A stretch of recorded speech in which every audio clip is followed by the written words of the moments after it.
Bienvenue à Être, une émission qui a pour objectif de lever le voile sur le besoin, les aspirations des femmes, tous des choses qui ont des caractères différents, mais combien enrichissants.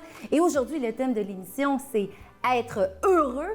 Et pour co-animer avec moi, j'ai le privilège d'avoir la pétillante animatrice Daphné Auger. Merci d'avoir accepté d'être sur le plateau. Bien, merci à toi, Peggy. C'est toujours un plaisir de travailler avec toi. Oui, puis je commencerai par une statistique qui nous met en position où on serait moins heureuse, toi et moi, car, ben oui, selon un sondage léger, diffusé en 2015, les femmes en amour sont plus heureuses et Daphné et moi, on est célibataires. Alors, à suivre... plus pour longtemps, là, plus pour longtemps. Là, on est très en demande. Commençons notre conquête du mieux-être dès maintenant. Bonne mission.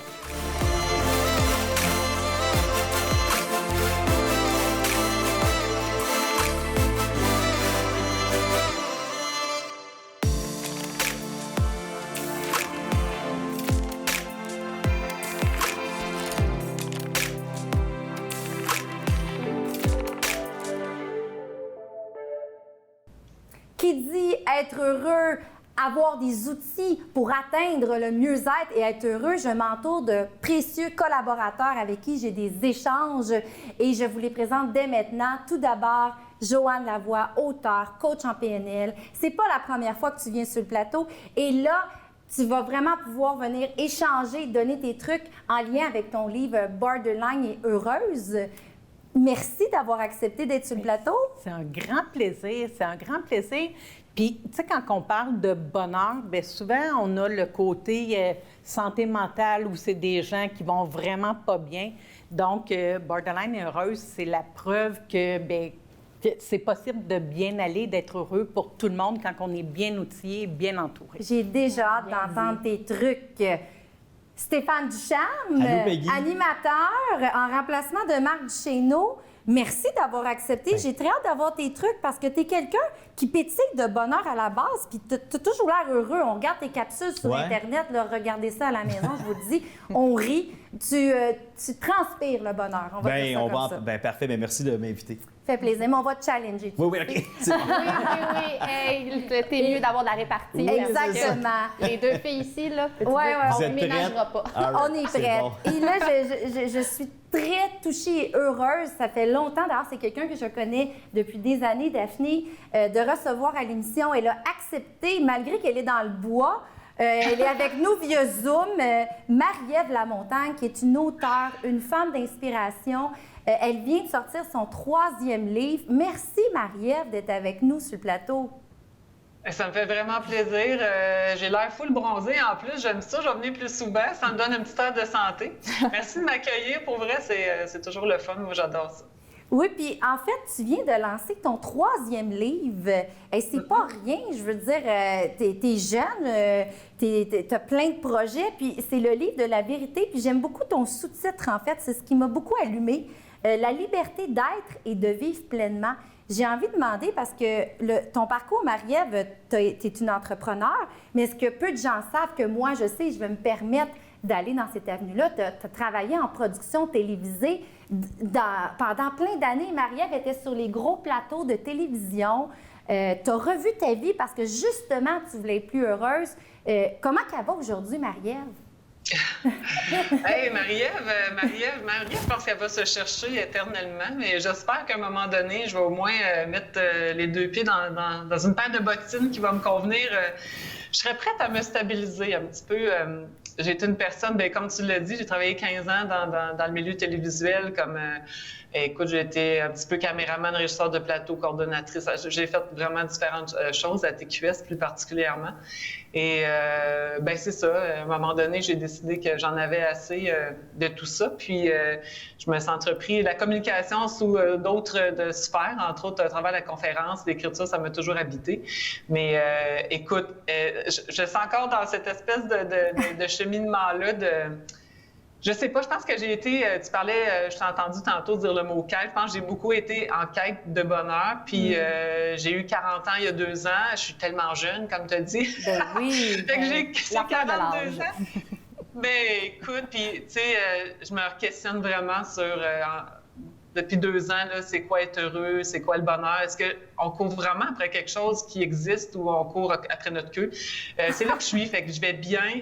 Je me pose des questions. Je suis une fille que j'ai pas écrit un livre sur de la vérité pour rien, en ce sens que je réinvente un petit peu ma vie, ma vérité, puis je suis toujours en quête de genre de réponse, là, pour être bien honnête. Fait que c'est pas mal là que je suis, comme tu l'as dit, dans le bois.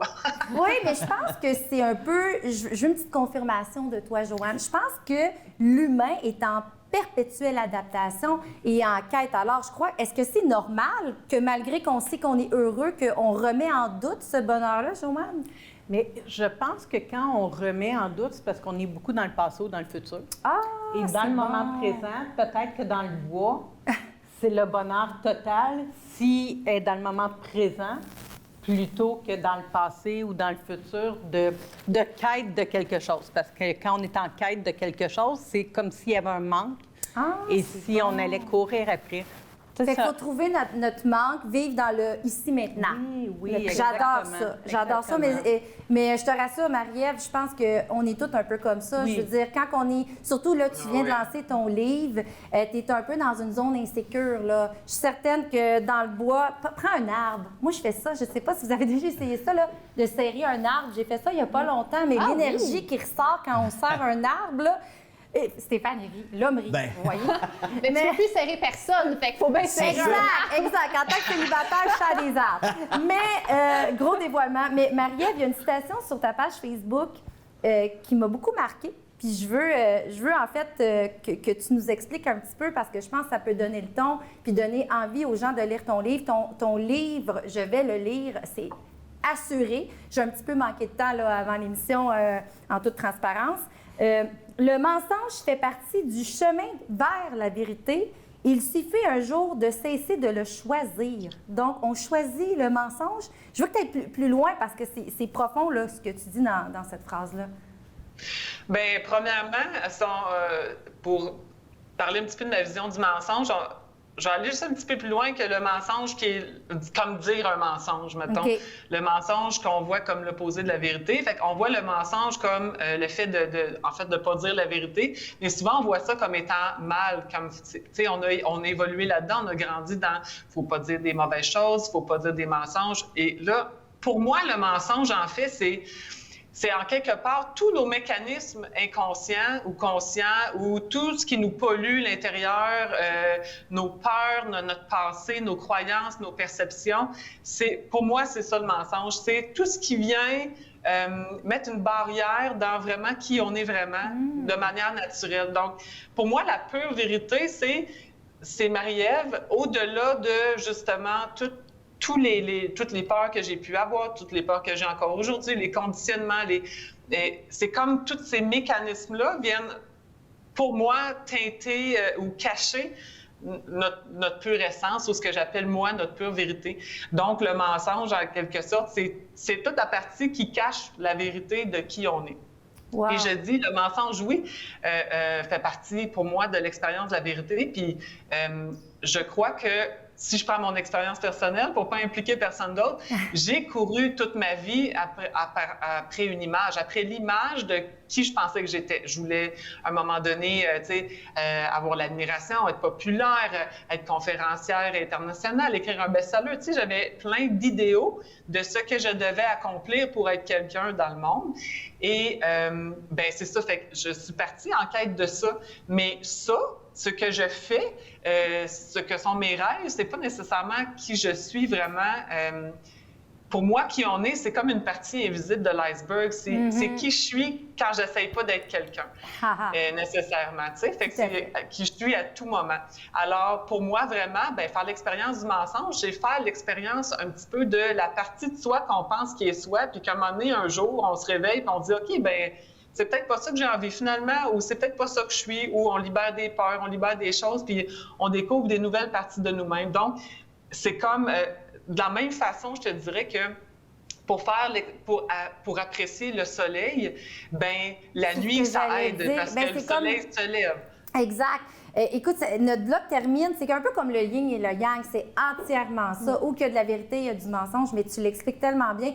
Et là, je pense que j'invite les gens à acheter ton livre, à aller sur ta page Facebook, à te suivre. Moi, je peux te dire, Marie-Ève, tu es quelqu'un qui abandonne pas, qui grandit, qui évolue, qui sait s'adapter. Puis vraiment, je te lève mon chapeau. Puis je pense que tu es une source d'inspiration pour plusieurs personnes. Puis pour ceux qui ne la connaissent pas à la maison, Marie-Ève Lamontagne, je vous le dis, c'est un petit diamant à découvrir. Donc, je vous invite à acheter son nouveau livre, Le livre de la vérité. Donc, c'est ce qui clôt notre premier bloc, les amis. Ben oui.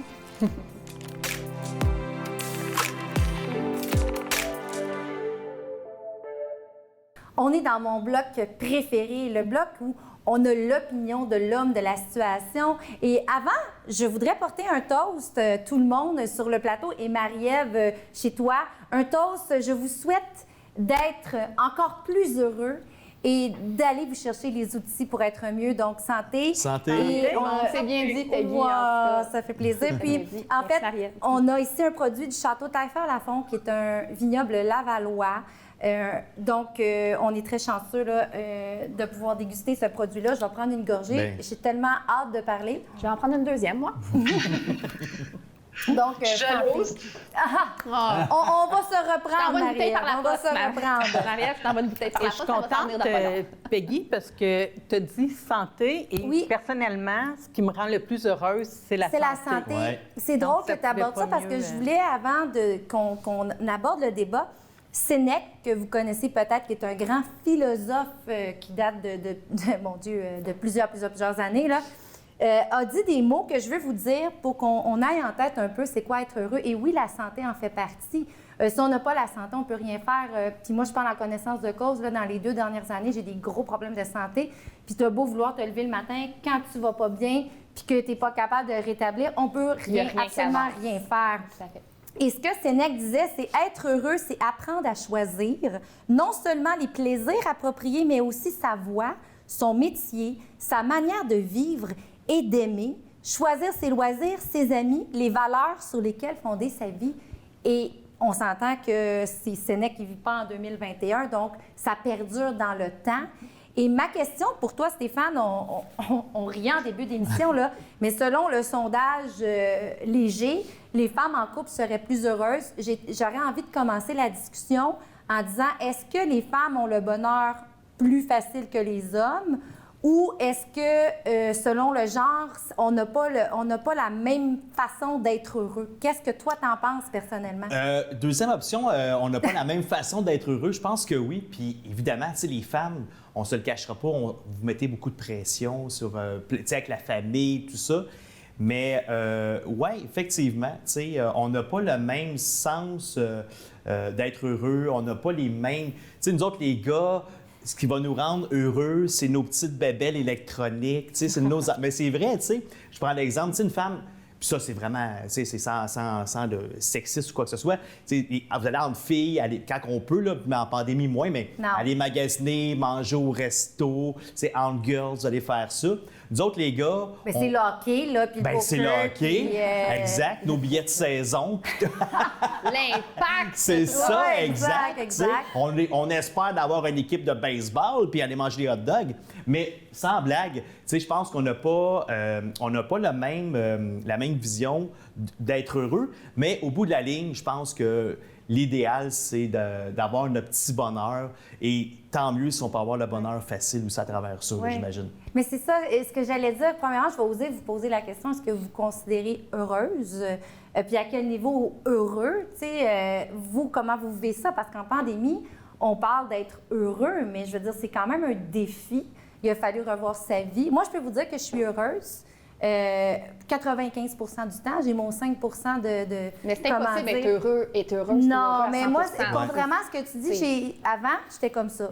Être heureuse, c'est aller magasiner, c'est aller chez les coiffeurs et tout ça. Maintenant, être heureux, c'est arriver chez moi, allumer mon petit foyer, allumer des chandelles, mettre de la musique d'amour, là, parce que je suis bébé romantique, puis prendre mon petit verre de vin, là, ça, je vous le dis, je peux pas être plus heureuse que ça. Je peux pas être plus heureuse que ça. Fait que je sais pas pour vous... Bien, j'imagine dans la simplicité aussi. C'est dans les petites choses à la maison, dans la simplicité, qu'on va trouver notre bonheur, tu sais. Parce que oui, tantôt, je disais aller magasiner, tout ça, mais à la maison, tu sais, avec les enfants, tu sais, écouter une émission, juste une émission avec les enfants, les petits bonhommes, eux autres sont contents. C'est vrai. Ben, tu sais, papa est à côté, il se colle. Tu sais, eux autres, pour eux... Baby Shark, là. Pardon? Baby Ah, Shark. Baby Shark. Moi, mes enfants, là, tu mets Baby Shark, c'est le bonheur assuré. C'est ça. Puis tu danses C'est avec vrai. eux Ah, dans le tout à fait, salon. tout à fait. On fait le petit train, puis voilà, c'est parti. Mais t'en parles justement là, de la famille, parce que je pense qu'on n'a pas encore abordé le sujet, que être heureux aussi, il y a une question de ton entourage puis des gens que tu fréquentes. Je sais qu'en ce moment, c'est peut-être un petit peu plus difficile parce que nos contacts sociaux sont un petit peu plus restreints, mais moi, j'ai vécu des choses quand même assez intenses dans les dernières semaine, puis mon entourage, ma famille, mes amis. C'est vrai, hein? C'est ça qui me rend heureuse, je pense. Ouais. Tellement, t'as raison, vraiment. c'est parce que c'est le pilier, c'est comme la base de la maison, les amis puis la famille. Tellement, oui, tout à fait. Puis tu dis qu'on les voit pas, mais là, c'est rendu normal de les voir en Zoom, là. Oui, c'est ça. Ben, on s'arrange. famille en Zoom. Prends un petit verre de vin à distance. Puis toi, Mariette, je suis curieuse de t'entendre. Qu'est-ce qui te rend comme le plus heureuse en ce moment? Eh boy, Bonne question. Parce que tu ouvres la porte sur un grand sujet, puis c'est difficile de te répondre. Ce qui me rend le plus heureuse. Ben mettons un petit bonheur de la vie. Déjà là, mettons, le plus heureuse pour moi, c'est comme une genre de quête. J'ai de la difficulté avec ce mot-là, heureux, parce que c'est le revers de la médaille de malheureux, puis ça nous amène toujours dans une espèce de dualité. Je suis-tu heureux ou je suis pas heureux? Fait que pour moi, c'est davantage, là où je suis dans ma vie en ce moment, c'est davantage un état d'être que j'essaie d'installer à l'intérieur de moi, qui n'est pas conditionnel à l'extérieur. Alors, peut-être, je dirais le mot bien, plus qu'heureux résonne en ce moment. Mettons, qu'est-ce qui te rend bien? Ouais. Je suis bien. Moi, c'est vraiment Ben, tu parles du petit verre de vin, moi aussi, ça. On est tous d'accord avec le verre de vin! Exact. Fait qu'on est bien en ce moment. On est très bien. J'aurais dû t'en envoyer par Purolator, un bon Mariette. verre d'eau aussi, c'est bon. Ouais. C'est toi qui est plus en santé face à nous en ce moment avec ton verre d'eau. Ah, mais non, mais être bien, écoute, j'essaie d'aller chercher ce bien-être-là à l'intérieur de moi. Puis pour moi, la vérité dans ma vie, l'intégrité face à moi-même, c'est la façon la plus directe et la plus profonde. Il y a des milliers de choses. Le bois, la nature, c'en est une, mais si moi, je suis pas en alignement avec ma vérité, puis je suis pas en paix avec moi-même, je rentre dans une guerre mentale où je suis tellement pas bien, ça me scrape la vie. Alors, c'est vraiment pour moi là, de revenir comme, OK, pourquoi là, t'es tourmenté aujourd'hui? D'aller nettoyer ça. Après, le reste se fait tout seul. Mais dans ma vie à moi, là, c'est d'être en alignement vraiment, en intégrité envers moi-même, c'est quelque chose qui peut être très paisible ou me causer beaucoup de tourments. Je te comprends. Oui, c'est clair. Puis on a presque terminé le bloc.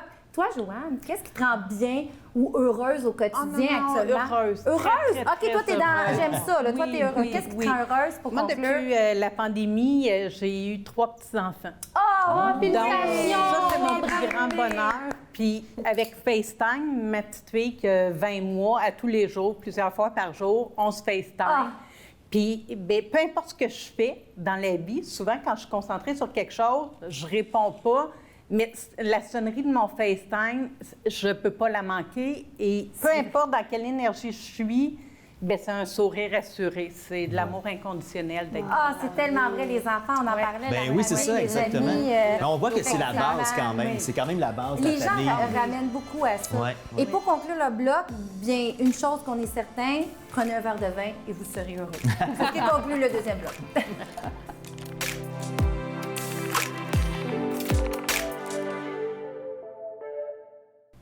C'est le moment de recevoir les trucs de notre experte invitée aujourd'hui, Joanne Lavoie, auteure, coach PNL, mais vraiment beaucoup de choses.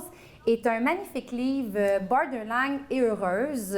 Je ne l'ai pas encore lu, ça va être sur ma liste, mais tu vas sûrement pouvoir nous guider. Puis j'ai peut-être une petite recherche que j'ai faite qui me disait en fait qu'il y a 2 facteurs qui influent sur le bonheur. Puis j'aimerais ça qu'on commence avec ça, puis tu me dises ce que tu en penses. Premièrement, le premier facteur, ce serait la capacité à vivre, souligner et exprimer ses plaisirs, ses joies, ses émotions. Puis le deuxième facteur, ce serait la capacité à savoir faire face à l'adversité et les difficultés de la vie. Qu'est-ce que tu en penses? Tu dis que ça va influencer sur le bonheur. Bien, je pense qu'effectivement, quand on est dans l'attente que quelqu'un d'autre vienne combler notre bonheur, qu'on peut rester insatisfait très longtemps. Fait que d'être en mesure de dire les choses, ça vient effectivement aider beaucoup, je crois. Puis, tu sais, les différents événements de la vie, bien, il faut prendre le temps de profiter des petites choses. À la base, là, nos enfants, ils ont besoin d'un toit, ils ont besoin de nourriture, puis ils ont besoin d'amour. Tout le reste, c'est superficiel. Bien, ça devrait l'être pour nous aussi, parce que quand tu es bien en dedans, peu importe l'environnement autour.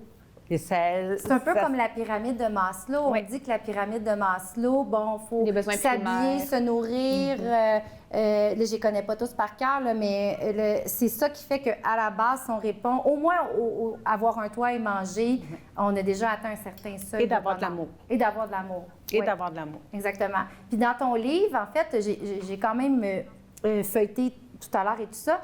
Ce qui est intéressant avec toi, c'est que ça a été toute une quête, être heureuse, mais c'est particulier parce que tu as des problèmes de santé mentale et tu as réussi à vivre avec ça et à trouver des outils, puis c'est ce que parle ton livre, mais c'est possible d'être heureuse et avoir des troubles de santé mentale? J'ose poser la question oui. parce que souvent, les gens vont dire, bien, ils ne doivent pas être heureux, ces gens-là sont fous, ils sont pas bien, mais pourtant, tu rayonnes. tu rayonnes. Et c'est la raison de ça aussi, parce qu'après ma bande, bien, moi, j'ai eu un diagnostic à 43 ans. Wow. Et bien, je ne savais pas qu'il y avait des outils, qu'il y avait un nom à ce que je portais.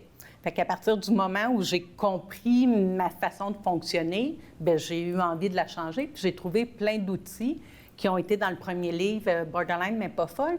Mais après ça, les gens me contactaient par centaines et centaines de messages pour me dire « Oui, mais moi, dans ma situation, qu'est-ce que tu ferais? » Je dis « Écoute, je n'ai pas toutes les connaissances. » Fait que dans celui-là, j'ai modélisé des hommes, des femmes de différents groupes d'âge, de différentes situations pour voir c'est quoi leur stratégie à eux autres, qui ont tous un problème en santé mentale, mais qui vivent très heureux maintenant avec des bons outils. Fait que si c'est possible pour des gens qui ont des troubles en santé mentale d'être heureux, bien, je pense que c'est possible. Mais moi, je pense que c'est permis pour tout le monde. Ben oui, c'est une question d'attitude. Je veux dire, il y a des gens, on le voit, là, il y a des conférenciers, ils ont perdu leurs jambes, puis ils sont en chaise roulante, puis ils montent des montagnes.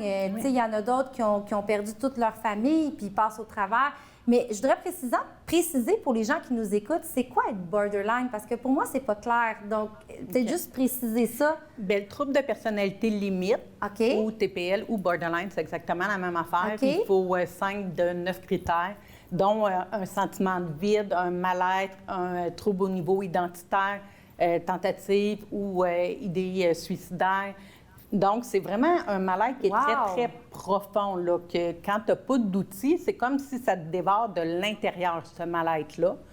Est-ce qu'il est là tout le temps? Ben non, parce que ça fait partie de notre personnalité, dépendamment des événements qui se passent dans notre vie.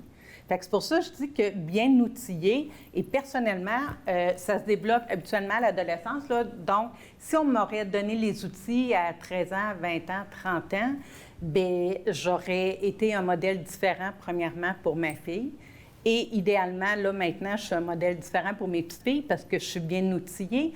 Mais je pense que tout parent devrait au minimum connaître les critères parce que les jeunes qui ont un TDA, TDAH, il y en a 50 qui vont développer aussi un trouble de personnalité. C'est les statistiques présentement au Québec. Wow. Donc, c'est important de connaître les critères parce que même si l'enfant est médicamenté pour son TDA, bien, il n'y a rien, il n'y a aucune médication pour le trouble de personnalité. C'est une thérapie. C'est des outils pour venir changer notre façon de penser.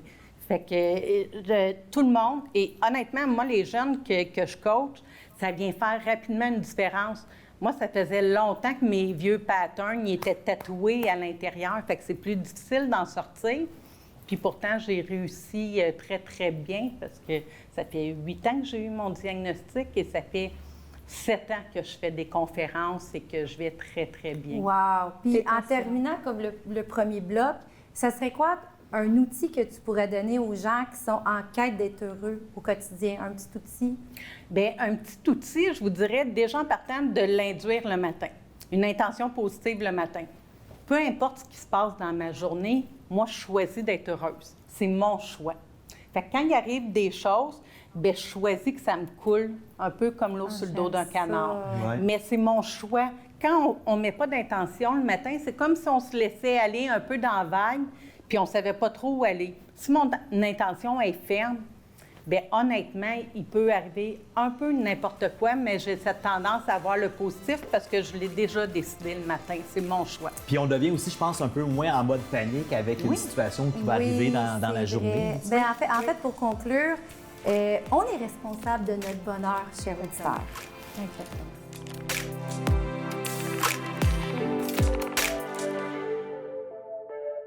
Écoute, Joanne, je vais en demander encore, là. As-tu un autre petit outil pour nous? Oui, j'ai un petit outil qui est vraiment, vraiment génial. Puis vous pouvez aller chercher sur Internet. Il y a plein de métaphores sur l'arbre à soucis. Donc, de déposer, quand on a un souci, tout le monde a pas mal des arbres à l'extérieur ou une plante à l'intérieur, d'y déposer ses soucis et de laisser passer la nuit. Et le lendemain, curieusement, si on veut le reprendre, souvent les soucis ont disparu. Donc, juste de prendre un temps de recul. Ouais. Et vraiment, tu sais, quand on arrive du travail, grosse journée, on le dépose à l'extérieur avant de rentrer parce que notre famille n'a pas à vivre ces soucis-là. Et quand on part pour le travail, la même chose. On dépose nos soucis. Et curieusement, je vous dirais que quand on y retourne, mais là, on les reprend le soir, là, on les laisse pas là. Bien, moi, là, dans mon bureau, non, mais des fois, tu te rends compte que c'est pas aussi gros, finalement, que tu t'en faisais ben trop pour rien. En fait, ça se joue des fois dans ta tête. J'aime ça ce que tu dis, c'est comme se donner le temps. Au lieu d'être en mode réaction, c'est se donner le temps en le déposant de ne pas y penser, c'est ça? Parce que quand on est dans l'émotion, bien, on voit les choses souvent beaucoup plus gros. Avec les distorsions, ça devient beaucoup plus dramatique. Fait que quand on prend le temps de le déposer, le lendemain, souvent, on ne se rappellera même pas. J'adore ça. Pour conclure, on est responsable de notre bonheur. Je suis certaine que vous êtes d'accord avec nous à la maison.